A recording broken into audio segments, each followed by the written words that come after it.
बहुत advance centre हम लोग बना रहे हैं, वो भी मुझको लगता है कि साल भर, एक साल के अंदर जनता को उत्तर प्रदेश के मिल जाएगा। चूंकि प्राकृतिक चिकित्सा का कोई भी हॉस्पिटल हमारे पास नहीं था, सारे लोग दक्षिण भारत की तरफ जाते थे, चाहे वो केरला हो, कर्नाटका हो। तो अब उत्तर प्रदेश के लोग, हमारे मुख्यमंत्री जी का ये सपना है कि हम बड़े अस्पताल बनाएं और प्राकृतिक चिकित्सा भी हमारे अस्पतालों की एक विशेष जान हो। तो प्राकृतिक चिकित्सा का एक सेंटर बना रहे हैं। देश के प्रधानमंत्री जी से माननीय मुख्यमंत्री जी ने मांगा है कि जैसे अखिल भारतीय आयुर्वेद संस्थान आइया है, जैसे हम एम्स कहते हैं दिल्ली में है, तो आयुर्वेद का भी एम्स आप कह सकते हो, एम्स के बराबर का आयुर्वेद का अस्पताल है अखिल भारतीय आयुर्वेद संस्थान सरिता विहार दिल्ली में है। आप उसको देखिएगा तो चमत्कृत हो जाएगा, इतना एडवांस सेंटर है वो। उसी की एक शाखा भी गोवा में भी बनी, जयपुर में भी अखिल भारतीय आयुर्वेद संस्थान है, गोवा में भी अखिल भारतीय आयुर्वेद संस्थान है। उसी की एक शाखा हम लोग अभी बनारस में जमीन मिल चुकी है, उसको बनाने जा रहे हैं। तो मुझको लगता है कि बड़े अस्पताल बनाना और एक ऐसा अस्पताल कि एक परिसर में जाके सबको सारी दवाएं मिले, योग भी सिखाया जाए, पंचकर्म भी करा जाए उनका। तो कुल मिला के समाज में जो भरोसा बढ़ा है, आयुष के प्रति लोगों का झुकाव बढ़ा है, व्यक्तिगत जिंदगी में लोगों ने उसको जिस तरीके से अपनाया है, कोरोना के काल में जैसे लोगों का जुड़ाव था, लोगों ने आयुष के काढ़े से लेकर गिलोय से लेकर घरों में अपने जो अपने किचन के मसाले हैं, उसको ही आयुर्वेद कहता है कि आपके घर का किचन ही हमारा आधा औषधालय होता है। बिल्कुल। तो इंसान की जिंदगी में आयुष कहीं अलग से कुछ ऐसी बताइए, जीवन शैली, अभी जीवन शैली की चर्चा हो रही थी, तो आयुर्वेद के हिसाब से जीना, खान पान, आपका आहार विहार, ऋतुचर्या, मौसम के मुताबिक खान पान, वर्तमान की जो जिंदगी है इंसान की, भाग दौड़ की, आधुनिकता की, शहरों की जिंदगी, शहरों में भी विशेषकर मेट्रोपॉलिटन शहरों की, वो बड़ी भाग दौड़ की जिंदगी है। और अगर हम इस जिंदगी में ये परिवर्तन कर सकें या कर लें तो जाहिर सी बात है, मुझे लगता है जो दिक्कतें होती हैं आधे से ज्यादा, वो आयुर्वेद किसी भी इलाज की बात नहीं करता। आयुर्वेद कहता है कि आप अपनी जीवन शैली को बदल लीजिए, जो लाइफ स्टाइल कहा जाता है, जीवन शैली में परिवर्तन, खान पान में परिवर्तन, और फिर उसके मुताबिक, ऋतुचर्या के मुताबिक अगर आपने जीवन अपना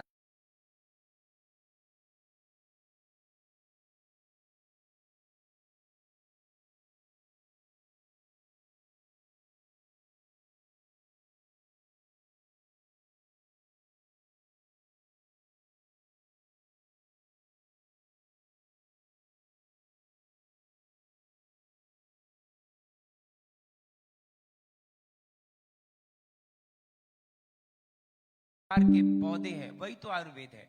उन्हीं की जड़ी, किसी की पत्ती, किसी का तना, किसी की जड़ें, और वो आपके दरवाजे पे है, आपके घर में है, आपके गांव में है, आपके इर्द गिर्द के वातावरण को ही आप कह सकते हो कि आयुर्वेद है। तो समाज का जो झुकाव बढ़ा है, दवाओं का कोई रिएक्शन नहीं होता, कोई साइड इफेक्ट नहीं होता, तो लोगों को लग रहा है कि आयुर्वेद का जिक्र तो हमारे पुराणों में भी है, किस तरीके से ऋषि मुनियों के वक्त से हम इसको सुन पुराणों रहे हैं, में पढ़ रहे हैं। आप कह सकती हैं कि वेदों से आयुर्वेद है। राइट।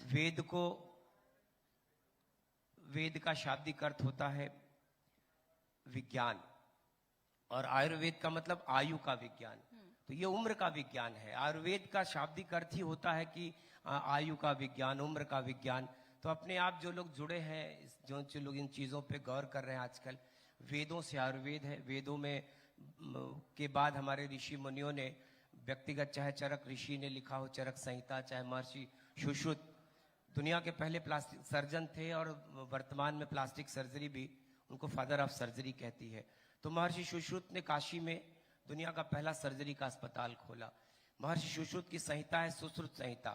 तो चरक संहिता, सुश्रुत संहिता हमारे इस इलाज की पद्धति का आधार है। सारी दुनिया धीरे धीरे जिस तरीके से झुक रही दुनिया के, और मुझे लग रहा है आज जो देश का युवा की अगर हम बात करें, क्योंकि भारत की बात करते हैं तो एक युवा देश है, और ऐसे में हम देखते हैं सोशल मीडिया पर भी लोग इसको लेकर बहुत जागरूक हो रहे हैं, वो अपनी जीवन शैली को बदल रहे हैं। सर, क्योंकि जीएसटी की भी यहाँ पर मैं बात करना चाहूंगी, 4 स्लैब से 2 स्लैब में उसको कर दिया, जनता को लाभ पहुंचाने के लिए सरकार की तरफ से बहुत बड़ा ये कदम उठाया गया। आयुर्वेद और अगर मैं होम्योपैथिक यहाँ पर बात करूं, इसमें जीएसटी कितना कम हुआ और कैसे इससे आपको लगता है अब लाभ मिलेगा? देखिए, जीएसटी जिन चीज़ों पे 12% या 18% हुआ करती थी, 4 स्लैब हुआ करते थे, 5, 12, 18 और 28। अब या तो 5 जिन चीज़ों के जैसे खाने पीने की चीज़ें थी, दवाएं थी, कृषि के उपकरण हो, कृषि के खाद हो, बीज हो, इन सारी चीज़ों को 5% पे कर दिया। किसी पे 18 था, किसी पे 12 था। और खाने की मैक्सिमा अधिकांश वस्तुएं, चाहे वो चावल, गेहूं, राशन हो, चाहे वो आटा हो, चाहे वो पनीर हो, वो दूध की बनी चीज़ें हो, उन सबको ज़ीरो कर दिया। तो इससे खान पान की चीज़ें, दवाएं सस्ती हुई हैं और किसान के लिए उसके बीज, खाद सस्ते हुए, उससे सारे कृषि के उपकरण, चाहे वो ड्रिप वाटर इरिगेशन के सिस्टम हो, चाहे वो किसी भी प्रकार की जो उसके औजार होते थे, कृषि के उपकरण होते थे, वो सस्ते हुए। तो व्यक्तिगत जिंदगी में ऐतिहासिक रूप से इस रिफॉर्म के बाद परिवर्तन हुआ है और मुझको लगता है कि गरीब की थाली सस्ती हुई है। घर की सबसे ज्यादा तो खुशी घर की मातृशक्ति में है कि लोगों को लग रहा है कि हमारा घर के रोज के खान पान की, रोजमर्रा की जिंदगी की चीजें, खान पान की चीजें, तो वो एक ऐतिहासिक रूप से कल परसों से नवरात्रि के प्रथम दिन इस देश के यशस्वी प्रधानमंत्री जी ने उसकी शुरुआत किया। निश्चित ही ये इसको नाम दिया उन्होंने बचत उत्सव। तो ये बचत का उत्सव जिसकी शुरुआत नवरात्रि के प्रथम दिन से हुई है। नवरात्रि में हम माँ दुर्गा की पूजा करते हैं, तो ये निश्चित ही देश की मातृशक्ति को और पूरे देशवासियों को, स्पेशली गरीबों के लिए, मध्यम वर्ग के लिए इतनी बड़ी सुविधा, इतना बड़ा लाभ मिला है। आने वाले दिनों में आपको फर्क उसका दिखेगा। सरकार को जरूर 2.5 लाख करोड़ रुपए से ज्यादा जो हमारा जीएसटी का कलेक्शन था, जब से जीएसटी लागू हुई है, जीएसटी पहली जीएसटी का कलेक्शन जो प्रथम वर्ष में हुआ था 5.44 लाख करोड़।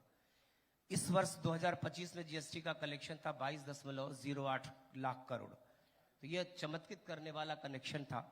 उसमें भी सरकार ने अपने को कहीं ना कहीं से जनता के हित को सर्वोपरि रखा और 2.5 लाख करोड़ रुपए से ज्यादा के कमी होगी जीएसटी के कलेक्शन में। उसके बावजूद सरकार ने एक ऐतिहासिक फैसला जनहित में लिया है, जनता के लिए लिया है, अपने गरीब के लिए लिया है, मध्यम वर्ग के लिए लिया है। तो ऐतिहासिक फैसला और उसके पूरी जीवन पे इसका असर होगा। दवाएं सस्ती होंगी, दवाएं चाहे मॉडर्न मेडिसिन की दवाएं हो, चाहे आयुर्वेद की दवाएं हो, सब पे जीएसटी में कमी आने के बाद से बहुत फर्क आएगा। और बिल्कुल जाहिर सी बात है, इससे आम जनता को फायदा भी होगा। हम देखते भी हैं, लोग इसको लेकर चर्चा भी कर रहे हैं। लेकिन सर, भले ही हम यहाँ पर आयुर्वेद की बात करें, हम होम्योपैथी की बात करें, लेकिन एक सच्चाई ये भी है कि देश में आज भी एलोपैथी का ही बोलबाला है। अगर किसी को इंस्टेंट रिलीफ चाहिए तो वो एलोपैथी की ही दवाई लेता है।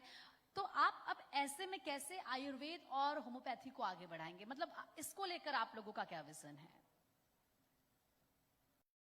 देखिए, ये अतीत की विधा, मैंने आपसे कहा कि सनातन से जुड़ी हुई देश। आप अगर किसी पैथी की बात करिएगा तो उस पैथी की उम्र पता कर लीजिए कि उस पैथी की उम्र क्या है। इस देश में हजारों साल से, जब से भारत का इतिहास हम सब ने पढ़ा है, जाना है, 10,000 साल पुराना देश का इतिहास है।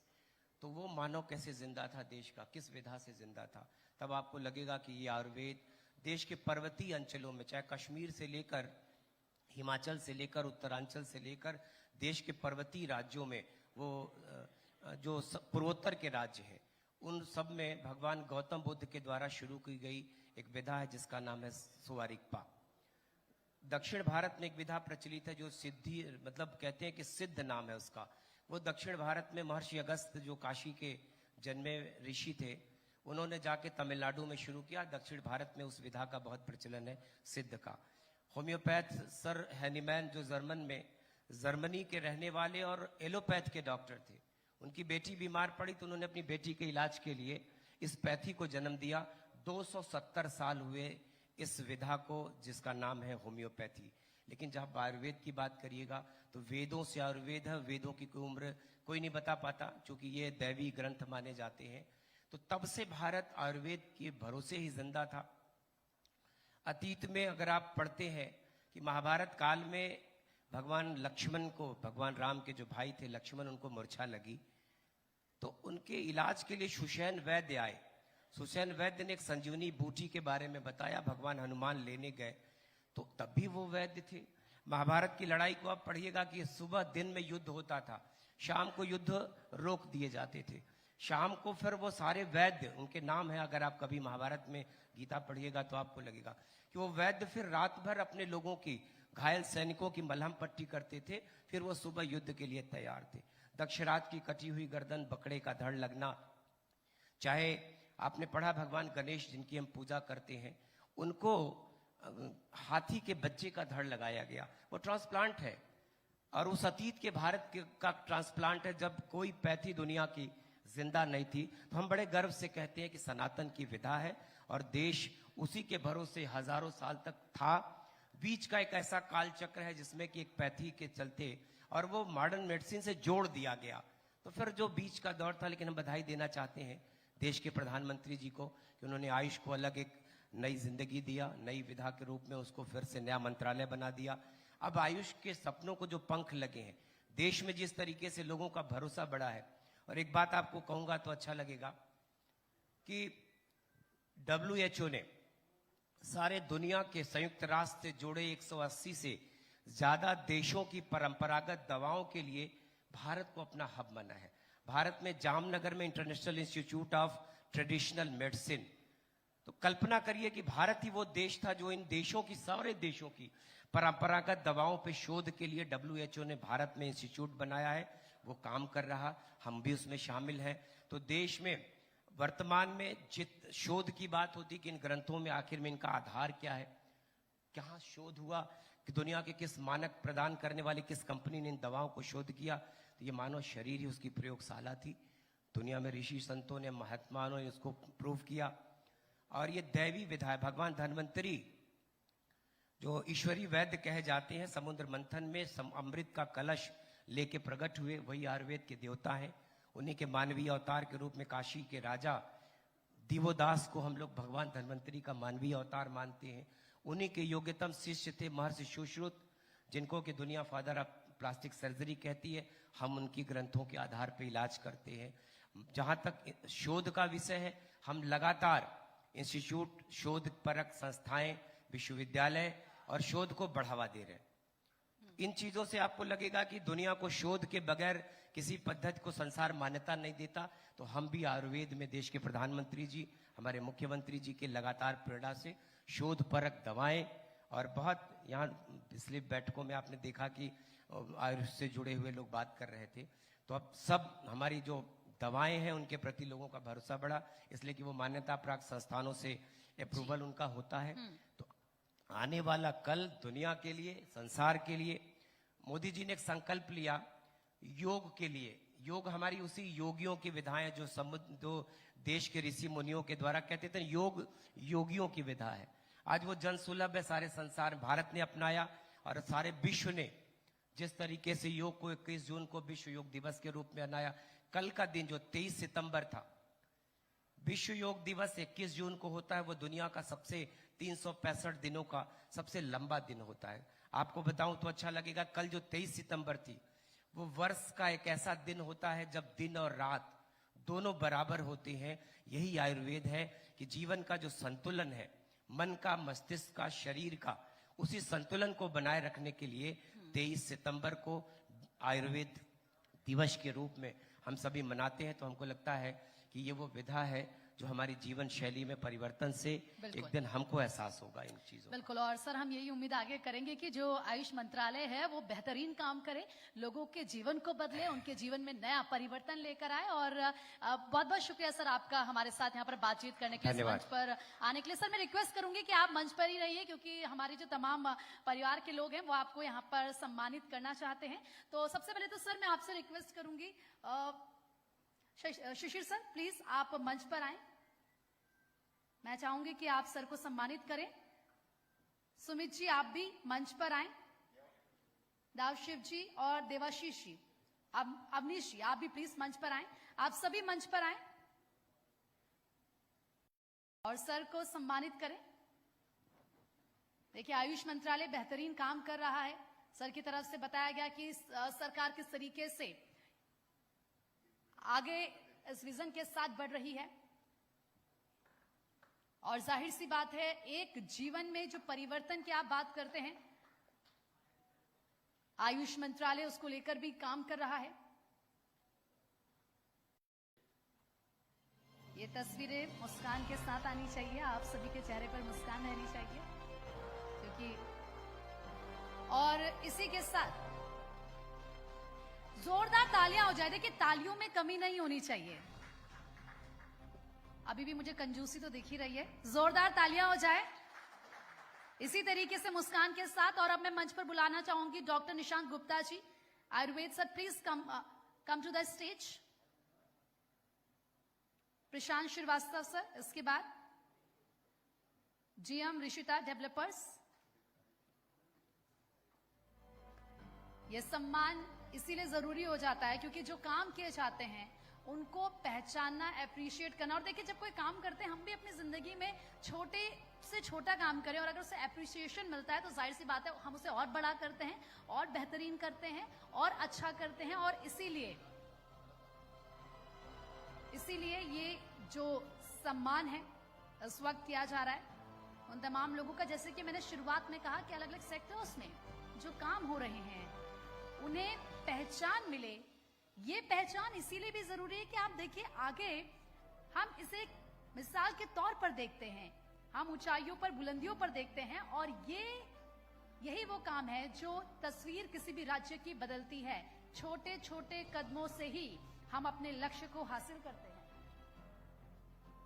प्रशांत श्रीवास्तव, जीएम ऋषिता डेवलपर्स। जोरदार तालियां हो जाए सर के लिए भी।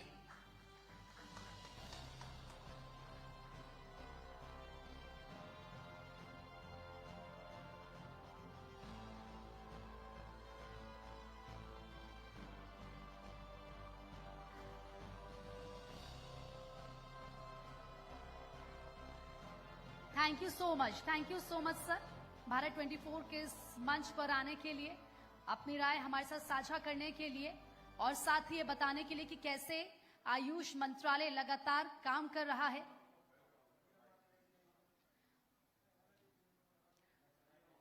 और इस वक्त हमारे बीच कृषि राज्य मंत्री बलदेव सिंह औलख जी मौजूद हैं। सर, बहुत बहुत स्वागत है आपका। जोरदार तालियां हो जाए एक बार सर के लिए। देखिए, तालियों में कमी नहीं होनी चाहिए क्योंकि तालियों में कुछ लगता नहीं है, बल्कि इससे जोश यहां पर बढ़ता है कि किस तरीके से चर्चा जो हम करते हैं और जो हमारे मेहमान होते हैं, जाहिर सी बात है, जैसे कि मैंने कहा, अलग अलग सेक्टर्स में जो वो काम कर रहे हैं वो बेहतरीन काम कर रहे हैं। अब इस सेशन को आगे बढ़ाएंगे और ठीक है, बलदेव सिंह औलख जी, सर मैं आपसे रिक्वेस्ट करूंगी कि आप प्लीज मंच पर आएं। शिशु सर, आपसे भी रिक्वेस्ट करूंगी कि प्लीज आप भी मंच पर आएं और सर को सम्मानित करें। सर प्लीज आप मंच पर आएं।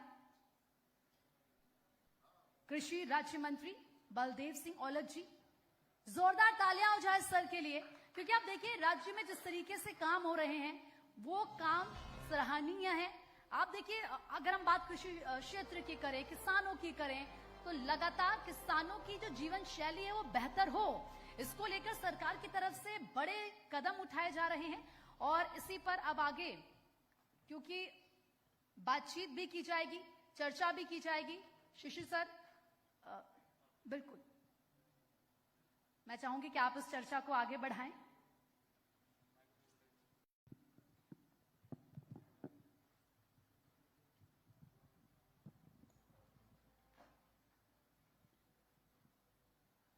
बलदेव जी, स्वागत है आपका बहुत बहुत भारत 24 के इस खास कार्यक्रम जिसका नाम है आत्मनिर्भर भारत। तो एक तो अभी एंकर लगातार कह रही हैं कि ऊर्जा में कमी है, अब ऊर्जा में थोड़ी सी कमी नहीं रहनी चाहिए, तालियों का दौर लगातार चलना चाहिए। स्वागत है आपका, क्योंकि लगातार इस मंच पर केंद्रीय मंत्री, राज्य मंत्री लगातार आ रहे हैं और लगातार हम उनसे बात कर रहे हैं आत्मनिर्भर भारत की। आत्मनिर्भर भारत क्यों जरूरी है आज देश के लिए, ये पहला सवाल रहता है सभी से। आपके विभाग यानी कि कृषि की अगर बात की जाए तो किस दिशा में योगदान दे रहा है आत्मनिर्भर भारत के लिए कृषि के क्षेत्र में? और